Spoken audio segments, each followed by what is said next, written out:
Thank you. Thank you very much. Thank you. So I don't know why this is, but every time I do, okay, thank you. Come closer to me. Come closer. Come closer. Can you deal with it? Yeah. Okay, good. Thank you, first of all, coming all the way from Israel. I really appreciate it. Yeah, thank you.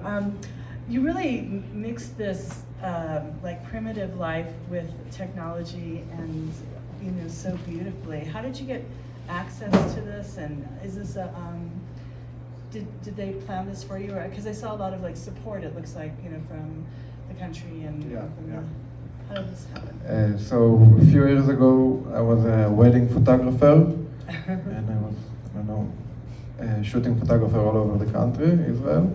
And then one of my friends, which is Bedouin, he invited me to shoot a wedding at his village. To shoot a wedding at his village. And then I became like kind of a Bedouin wedding photographer. And one of their cousins, he invited me to shoot a wedding in their village. And when I arrived to their village, I was amazed by the desert and the fact that kids, 12-year-old, driving with no license, no ID, nobody goes to school, and it's all based on this ancient well.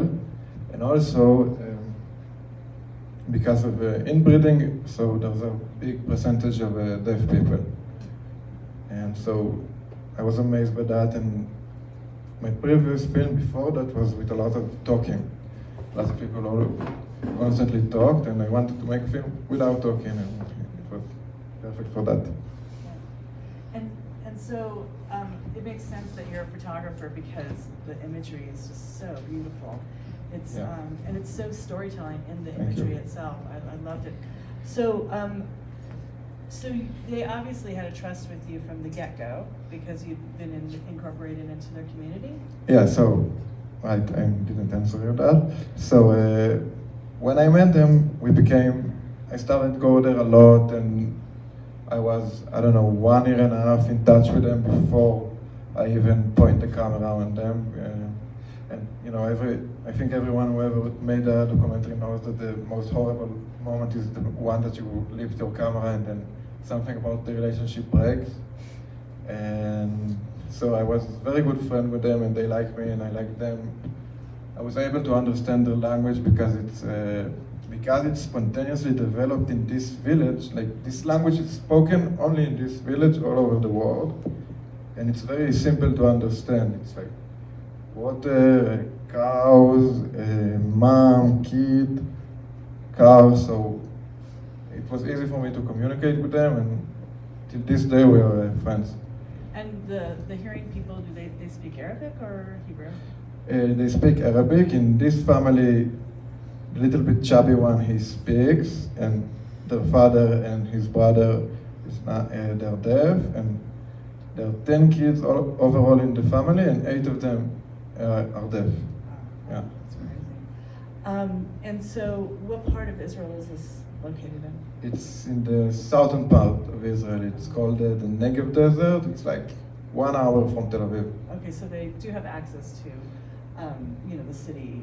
They do have access, but they want to live this kind of life. They like it. They don't want people to bother them, and they try not to bother other people, and they don't go to school, and they want to stay like that.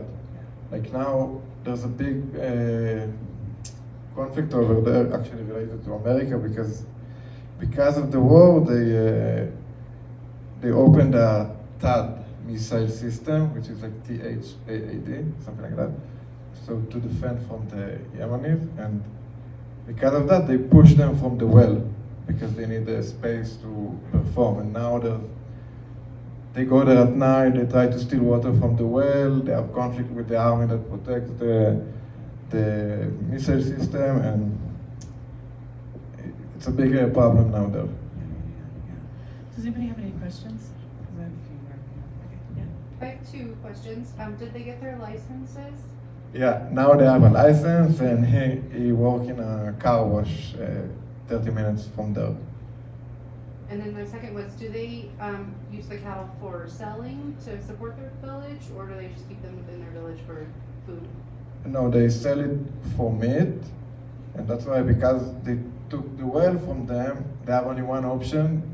to buy water from the nearest kibbutz, which is like 40 minutes, 1 hour drive with the tractor, but then it's like recycled water, which means that it's smelly water and it's not good. Nobody wants to eat a steak from recycled water.